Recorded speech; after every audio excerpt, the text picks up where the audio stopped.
Olá, vamos aos destaques desta quinta-feira no nosso telejornal. O J mais ABC está no ar. Leandro Amaral traz as informações da política da região. Bancários decidem continuar em greve e metalúrgicos ameaçam cruzar os braços a partir da próxima semana.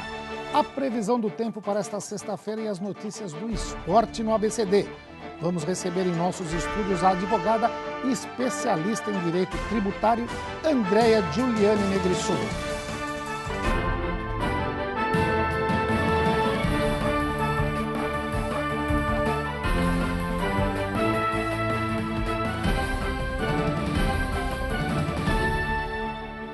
E nós começamos o jornal desta quinta-feira falando ao vivo com a repórter Luciane Bruno, que nos traz informações do trânsito. Boa noite, Luciane. Boa noite, Joaquim. Estou aqui no cruzamento da rua Eduardo Monteiro com a rua Laura. Quando nós chegamos aqui por volta das 7 horas da noite, o fluxo de veículos era bastante intenso, mas como vocês podem ver nas imagens, o fluxo de veículos está bastante calmo, o trânsito está bastante tranquilo e o motorista não tem grandes complicações. A única reclamação para quem sobe Eduardo Monteiro é do semáforo, que é bastante demorado, o que acaba atrasando aí a volta do motorista para casa. O motorista também deve ficar atento às mudanças na região. No caso da rua Laura, que agora é mão única para quem vem do centro, destino bairro Vila Bastos, Bela Vista, desculpa, para quem vem então do centro, destino bairro Bela Vista, a rua Laura é mão única, então ele deve ficar atento às mudanças na região. O motorista também deve ficar atento e tomar cuidado com o mau tempo e a garoa para não causar acidentes. É com você, Joaquim. Obrigado, Luciane. Aliás, é o seguinte, hein? Muitas ruas aqui do Bela Vista, do bairro Jardim, viraram de mão única. Não é à toa que tem gente chamando Santo André da cidade de maneta. Tem uma mão só. Agora a gente vai falar por telefone com o nosso repórter de política, ele, Leandro Amaral. Olá, Leandro, tudo bem? Leandro, tá me ouvindo?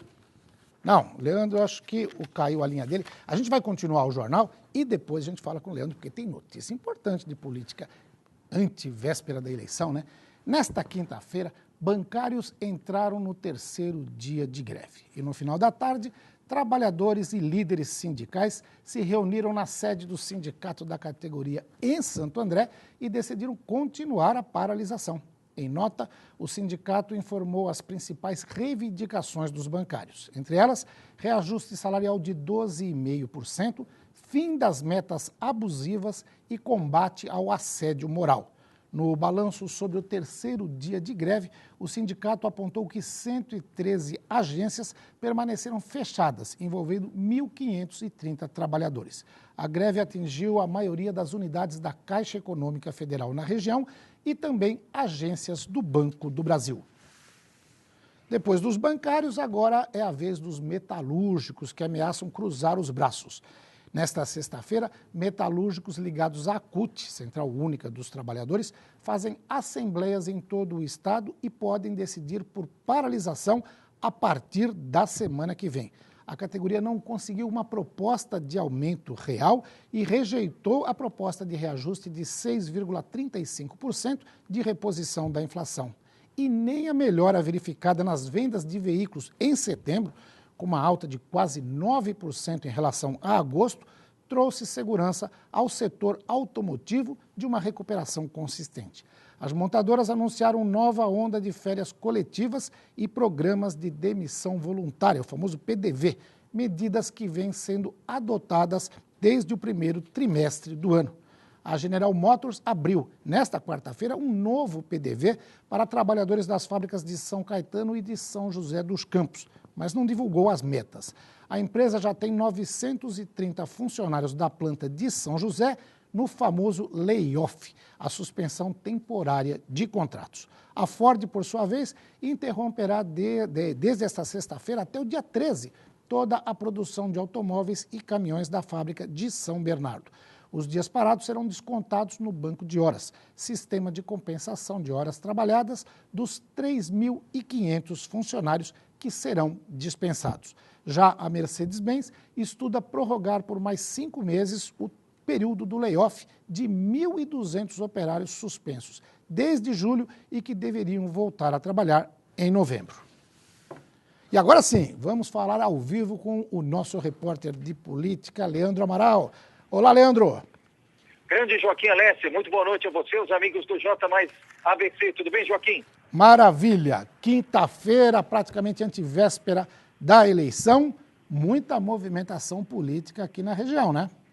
É verdade, Joaquim. Último dia hoje do horário eleitoral gratuito no rádio e na televisão e último dia também do pedido de voto em microfone, em carro de som. A partir de amanhã, tudo isso já tem que ser de uma forma muito mais discreta. E o último dia aqui no ABC foi intenso porque o ex-presidente Lula pediu votos em Diadema.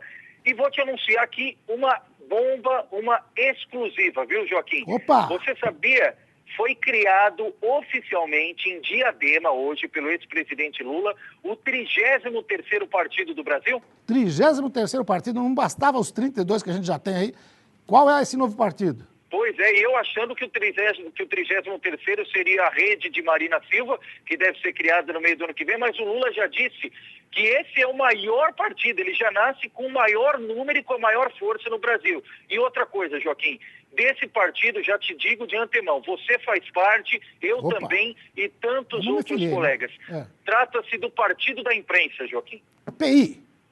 É o PI, exatamente. É um partido infinito, aquele 3,1416 é o PI que a gente aprende na matemática. É isso mesmo, você se recorda bem, é verdade. O 3,1416... Fui bom aluno de matemática. Exatamente, mas por que eu estou falando isso, Joaquim? Porque o ex-presidente Lula utilizou 99% do tempo de fala que ele teve hoje em cima do carro de som na região central de Diadema para criticar duramente a imprensa. Aspas do ex-presidente Lula: a maior oposição no Brasil, o maior partido de oposição chama-se imprensa.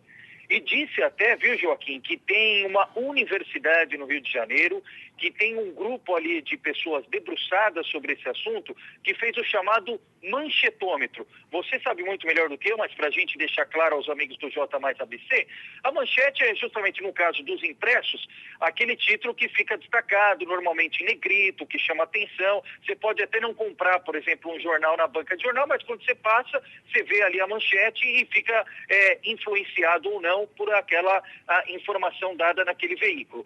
E aí, segundo esse manchetômetro, Joaquim, a presidente Dilma Rousseff estaria sendo vítima, estaria sendo alvo da imprensa no Brasil, dos veículos de comunicação impressa principalmente e de veículos aí de televisão. E por isso o ex-presidente Lula disse que a imprensa não tem nada de neutro, que não tem nada de isenta e que a imprensa tem que ser duramente mesmo criticada porque toma partido no Brasil, Joaquim. Legal, toma partido e forma um partido, pelo que ele falou, né? Aliás, ele bate, essa declaração dele bate em gênero, número e grau com o que escreveu o ex-presidente do STF, hoje na Folha de São Paulo, não sei se você teve a oportunidade de ler, o ex-ministro do Supremo, Joaquim Barbosa, ele foi ombudsman por um dia, né? A Folha está fazendo isso, e ele faz essa crítica exata à Folha.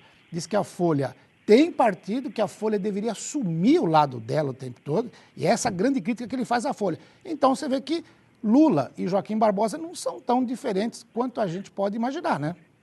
É verdade, Joaquim, é verdade nesse aspecto, concordo plenamente contigo. E aqui deixar claro, né, a gente até faz o meia-culpa, assim como todo profissional ou toda profissão tem o bom e o mau profissional, na imprensa não é diferente. Nossa. E nós jornalistas não estamos isentos do erro, muito pelo contrário.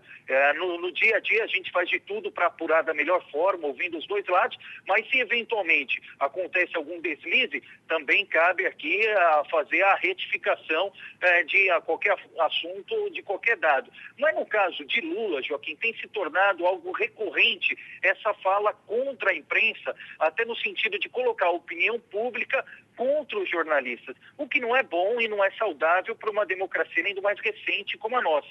E chama atenção também, Joaquim, porque o próprio Lula, e você acompanha muito mais do que a gente nesse aspecto, ele é produto da imprensa livre. No final da década de 70, início da década de 80, o Lula teve a projeção que teve em todo o Brasil e até mesmo em alguns lugares fora do Brasil, por conta do espaço que ele tinha na mídia, seja rádio, televisão, jornal, e hoje é aquele mesmo Lula que enaltecia a imprensa, hoje é um dos maiores críticos. É verdade. O meu amigo Zé Paulo de Andrade, um dos maiores jornalistas de rádio desse país, está aí há 50 anos na Rádio Bandeirantes, eu tive oportunidade de trabalhar, ele sempre fala isso. O primeiro radialista a abrir espaço para o Lula num canhão como a Rádio Bandeirantes, foi o Zé Paulo de Andrade, no pulo do gato, deixava o Lula falar à vontade. Mas isso aí é coisa de campanha eleitoral, aí precisa ter um factoide, precisa ter um discurso, a gente até deixa passar. Eu não sou corporativista não, viu, Leandro? Não fico defendendo a categoria acima de tudo, não. Nós erramos muito e é importante quando a gente que a gente venha e reconheça o erro. Mas também ficar pegando um bode expiatório, aquela história de PIG, de partido, da imprensa, não sei o quê, isso é uma bobagem do tamanho de um bonde que a gente tem até que relevar e deixar para lá, viu? É verdade, concordo plenamente, viu, Joaquim? E bem, a declaração até ganhou mais peso de Lula, porque justamente hoje tem um debate derradeiro, logo mais 10 para as 11 da noite, o último confronto entre os principais candidatos aí, né? Serão 6 candidatos ao todo, mas claro, todo mundo com um foco especial em Dilma Rousseff, Aécio Neves e Marina Silva. Mas o pessoal não vai assistir não, vai assistir a reprise do J+, que passa às 10h30 no Canal 15. Leandro, obrigado pelas informações e até a próxima.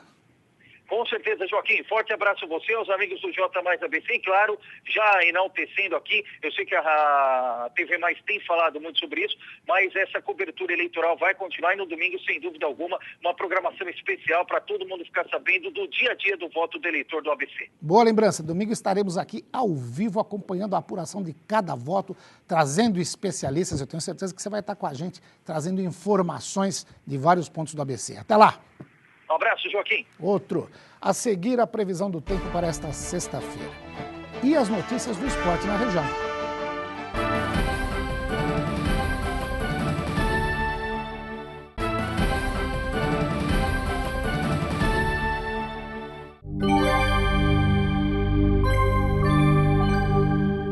E o dia foi nublado com muita garoa e as temperaturas caindo.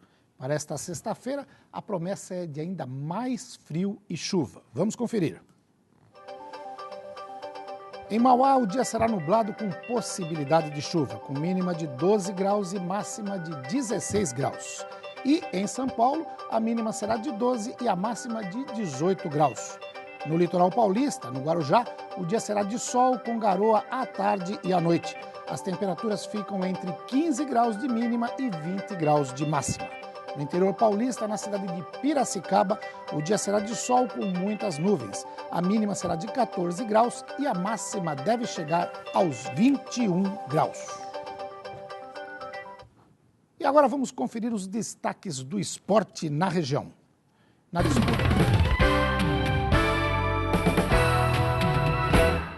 disputa do Campeonato Paulista de Voleibol pela categoria feminina, as equipes da região buscam uma vaga na próxima fase, já que não estão em boas posições. O São Caetano ocupa a 5ª colocação com 4 pontos e o São Bernardo, na última, soma apenas 2 pontos. E agora, na próxima rodada, as duas equipes se enfrentam pelo Clássico Regional neste sábado, às 5 horas da tarde, no ginásio Lauro Gomes, em São Caetano. Pela categoria masculina, São Bernardo e Santo André continuam na disputa da fase de playoffs, também conhecida como quartas de final. A equipe são bernardense enfrenta nesta sexta-feira, às 6h30 da tarde, a equipe do SESI São Paulo, no ginásio do SESI Santo André. Para o Tigre, somente a vitória interessa para a realização da terceira partida, já que no primeiro confronto a equipe paulistana venceu por 3-0. E o time andreense vai até o ginásio do SESI de São José dos Campos enfrentar a equipe da cidade neste sábado às 7 horas da noite. E também precisa vencer, já que perdeu o primeiro confronto por 3-1 e, se a equipe do Vale do Paraíba for a vencedora, já estará classificada para as semifinais. Na noite desta quarta-feira, o São Bernardo foi até Ribeirão Preto enfrentar o Botafogo pela segunda rodada do Grupo 4 da Copa Paulista. Confira agora os melhores momentos da partida. Jogando no estádio Santa Cruz, em Ribeirão Preto, o Botafogo abriu o placar com Kaique aos 20 minutos do primeiro tempo, após falha da defesa do São Bernardo, que deixou o atacante na frente do goleiro Luiz Daniel. E aos 43 minutos, após um grande lançamento para Vanger, Jimenez do Botafogo derruba o atacante na grande área e o juiz marca pênalti para o Tigre. Mas na cobrança, o artilheiro Enan chuta rasteiro e o goleiro João Lucas defende. Já na segunda etapa, aos 22 minutos, o Botafogo foi para o ataque e Carlão cabeceia, mas Luiz Daniel defende parcialmente, deixando o atacante rebater a bola para o fundo do gol. Placar final de 2-0 para o Botafogo. E agora, depois de uma rodada ruim para as equipes da região, vamos conferir na tela as classificações. Pelo grupo 4, com a vitória, o Botafogo se mantém na liderança, isolado com 6 pontos, seguido pelo 15 de Piracicaba com 3 pontos. Na terceira posição, o São Bernardo aparece com 3 pontos, mas perde pelo critério saldo de gols. Na lanterna, o União Barbarense aparece sem nenhum ponto. Pelo grupo 5, o Rio Branco e o Red Bull lideram a chave com 4 pontos conquistados. Na sequência, o Batatais aparece na terceira posição com 3 pontos e na lanterna o Santo André com nenhum ponto.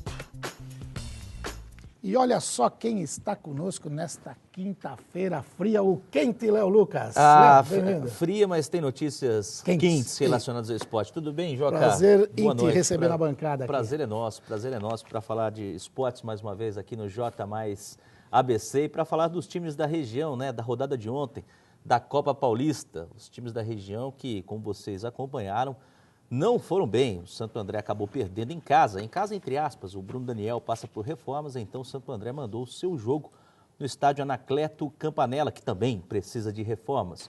De qualquer maneira, dentro de campo, quem precisa ser reformulado é o Santo André, que sofreu um apagão, tomou 2 gols dos 10 primeiros minutos. No segundo tempo até jogou melhor que o Rio Branco, de qualquer maneira acabou perdendo o jogo no finalzinho. Fez um gol com o Miller Fernandes, na cobrança de pênalti, no finalzinho acabou tomando do João Paulo o terceiro gol, 3-1, terminou a partida para o Rio Branco.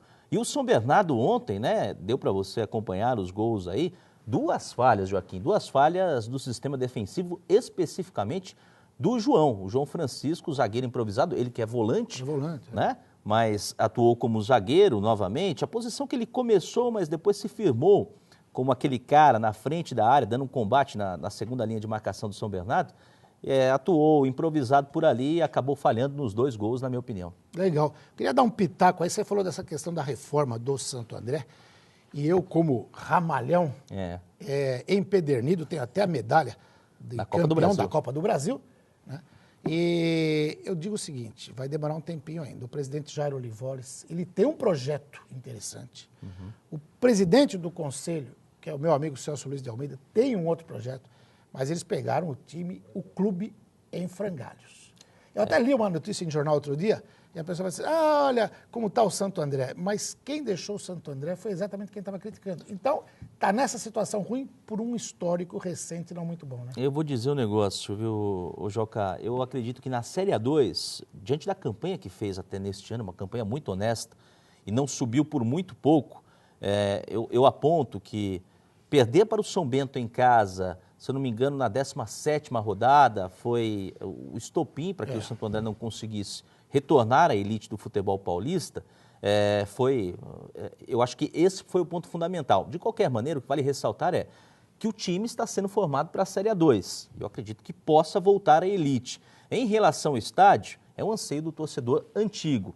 A administração anterior acabou por fazer uma obra que não teve fim. Deixou pior do que acabou com a marquise lá, enfim, sumiram as cadeiras e tem todo um histórico por trás do que de fato aconteceu para que a reforma não fosse terminada como era planejada. E agora fica a expectativa do torcedor andreense, do torcedor do Ramalhão, do torcedor do time mais tradicional do futebol profissional da nossa região, para que o Bruno Daniel possa receber com todo conforto o seu torcedor no curto espaço de tempo. Tomara, né, Joca? Vamos cobrar isso do prefeito Carlos Grana. Tomara. Léo, queria falar muito mais com você. Tem o Souza na seleção, tem uma série de coisas, mas, infelizmente, já... Desfalcaram o seu São Paulo, né? Já me avisaram... Conseguiram desfalcar o São Paulo, melhoraram.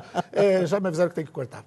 Até a próxima. Até a próxima. Vale ressaltar que hoje, às 9h30 da noite, tem o Esporte Mais Debate. Márcio Garcia, zagueiro do São Bernardo, estará conosco. Vamos falar muito de handebol, de outros esportes também a partir das 9h da noite. Valeu, Joca, até mais. Esse é o Léo Lucas. E nós aqui voltamos a falar ao vivo, agora com a repórter Agnes Reim, que vai falar de trânsito. Por onde você anda, Agnes? Boa noite, Joaquim. Eu estou aqui no cruzamento da Avenida Portugal com a Rua Galeão Carvalhal, bem pertinho do cruzamento que a gente mostrou no início do jornal.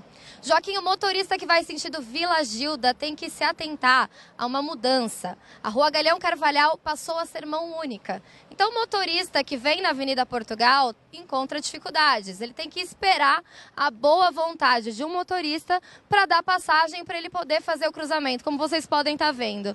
Pode gerar um acidente, pode gerar transtornos maiores, já que a Avenida Portugal ela é mão dupla. Então, o que falta? Falta sinalização, falta um semáforo de 3 fases.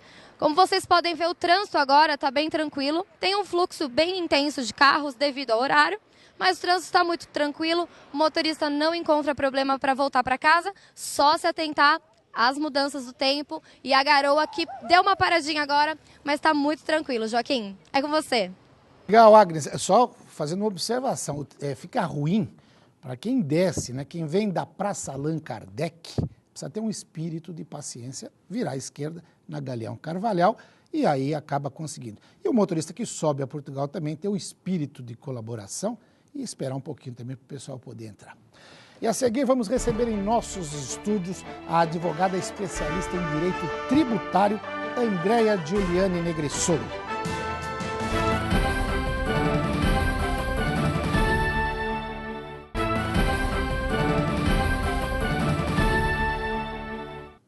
A caravana da simplificação parou em São Bernardo na tarde desta quarta-feira para apresentar as alterações da nova lei do Simples, que entra em vigor a partir de janeiro de 2015. A comitiva, liderada pelo ministro da Secretaria da Micro e Pequena Empresa, Guilherme Afife Domingos, acompanhou o evento, aberto ao público e reuniu lideranças locais, associações, entidades de classe, profissionais liberais e o público interessado no tema. Foram apresentadas as mudanças que vão favorecer as micro e pequenas empresas. O ministro falou que até então os pequenos empreendimentos estavam excluídos da lei do Simples, mas agora mais de 140 atividades da área de serviços poderão se beneficiar. A condição é ter faturamento anual de até R$3 milhões e 600 mil reais. Com a mudança, estima-se que mais de 450 mil empresas serão beneficiadas já em 2015. Presente ao evento, o prefeito de São Bernardo, Luiz Marinho, disse que a cidade trabalha para estimular o empreendedorismo.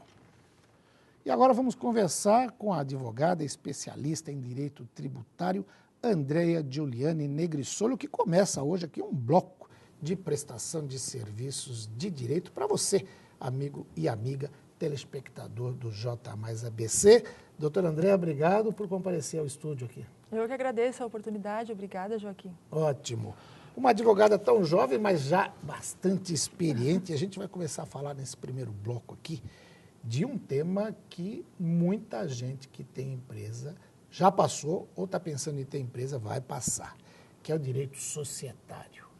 É um pepino você formar uma empresa com um sócio se você não tiver uma orientação jurídica que coloque ali no contrato cada cláusula importante. Às vezes o advogado é até chamado de meio chato. Pô, mas tem que colocar isso, o cara é meu amigo, trabalhou comigo 20 anos, não vai me trair, não vai... Mas tem que dar essa orientação e os sócios têm que ser muito bem advertidos das possibilidades que podem acontecer numa ruptura, né? Não, com certeza, é porque todo empreendedor, ele tem aquela gana, aquela ansiedade de começar logo o empreendimento, o negócio, tirar a ideia do papel e transformar a ideia num negócio efetivamente. E eles não se atentam com as questões societárias, na verdade, né? A rapidez com o contrato social é feito, para que você tenha logo o CNPJ, para poder faturar para o seu cliente. E muitas vezes a questão societária ou as questões importantes de fundo da empresa ficam relegadas a um segundo plano.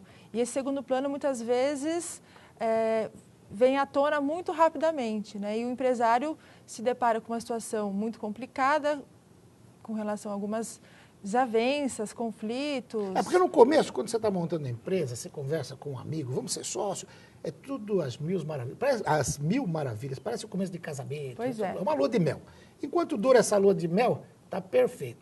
Aí a empresa começa a faturar menos, alguém tem uma experiência a mais, ganha um pouco mais, outro ganha um pouco menos, um fica com ciúme do outro e já dizia um velho político aqui que ciúme de homem é o pior ciúme que tem, né? Na questão da sociedade, o ciúme interfere muito, né? Isso é verdade. O que a gente percebe lá no escritório é que quando o negócio começa, não tem problemas societários, né? Os sócios se entendem bem, eles têm as mesmas afinidades, eles estão na ânsia do negócio dar certo, então não tem muitos problemas. Quando já o negócio está estruturado, começa a trazer um retorno do investimento, o empresário começa a ganhar dinheiro, vamos dizer assim. Aí um acha que o outro está ganhando mais, outro acha que está ganhando menos. Ele acha que está ganhando mais que o outro, que trabalha mais que um, e talvez aquela especialidade que ele teria, que ele falou no começo do negócio, efetivamente na prática não foi verificada, então acaba tendo alguns conflitos, né? E esses conflitos, muitas vezes acabam sendo de tal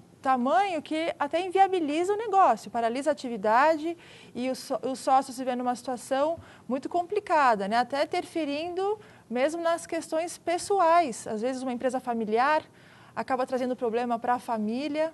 Aliás, né? As empresas familiares, elas têm os maiores problemas, né? Porque além de trabalhar o dia todo, além de dividir os problemas na empresa, depois leva-se os problemas para casa, num encontro de família, num batizado, no Natal, no Ano Novo, quer dizer, ou seja, as pessoas acabam ficando quase que 24 horas juntas. Esse pode ser o estopim de um problema sério. Não, com certeza. E muitas vezes até afeta a saúde do empresário, né? O empresário não raciocina mais como ele estava acostumado no negócio dele, ele raciocina de forma só pensando no emocional, não no racional. Sim. E essas tomadas de decisões acabam atrapalhando muito a vida da empresa, quando não paralisando as atividades. E aí... Agora, existem mecanismos legais que devem e precisam ser colocados nos contratos para evitar problemas maiores. Sim, sim.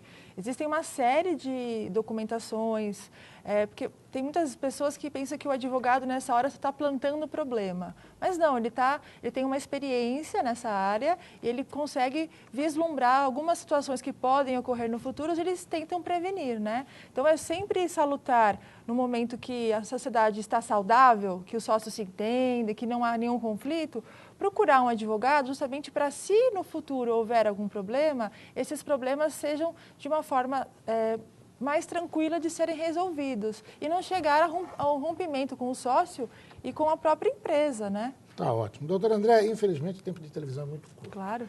Por hoje a gente fica por aqui, mas vou te chamar de você, não vou chamar de senhora. Lógico.